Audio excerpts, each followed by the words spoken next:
আমি তোমার বড়, তোমার উচিত আমাকে সম্মান করে কথা বলা।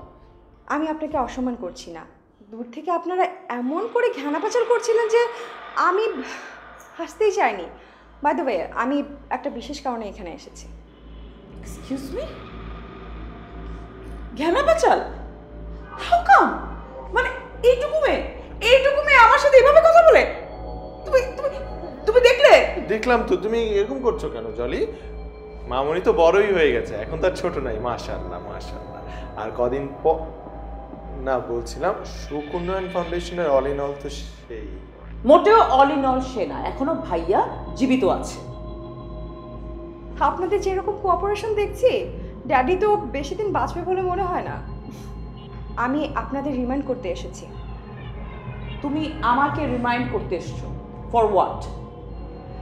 প্রতি মাসে সুখ উন্নয়ন ফাউন্ডেশন থেকে আপনারা বেতন তো ঠিকই নিচ্ছেন, সো আপনারা তো অফিস করছেন না। সেটা আমার চয়েস। আমার যখন অফিস করতে ইচ্ছে করবে আমি করবো, যখন অফিস করতে ইচ্ছে করবে না আমি করবো না। সেটার জন্য তো আমার তোমাকে জবাবদিহি করতে হবে না। হ্যাঁ, সরি, বেতনটা পেতে হলে কিন্তু অফিস আপনাকে করতেই হবে। মাইন্ড ইট।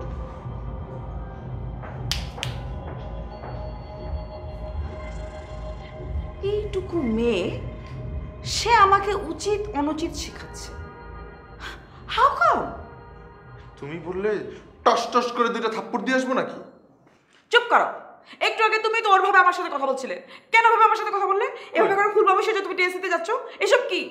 আচ্ছা, তোমার কোনটা নিয়ে সমস্যা, ফুলবাবু নাকি হচ্ছে ওর পক্ষ নিয়ে কথা বলেছি, কোনটা? আমার সব কিছু নিয়ে সমস্যা। আমাকে ছাড়া তুমি কোথাও ঘুরতে যাবে না, বলো? হ্যাঁ তোমাকে সাথে নিয়ে যাই? হ্যাঁ, সাথে নিয়ে যাও।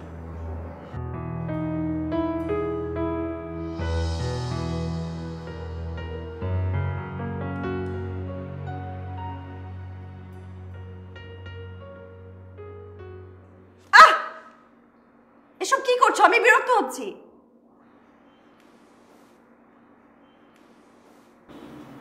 এই এমন করছো কেন? আমার ভালো লাগছে না, মেজাজটা অনেক খারাপ। তুমি যাও তো, যাও। কোথায় যাব? কোথায় আর যাবে? বাসায় যাও। বাসায় গিয়ে তোমার আন্টির আঁচলের নিচে গিয়ে বসে থাকো। আমার ভালো লাগে না। কি ভালো লাগে তোমার? আমার ভালো লাগে তোমার সাথে বসে থাকতে। তাই? আর কি কি ভালো লাগে?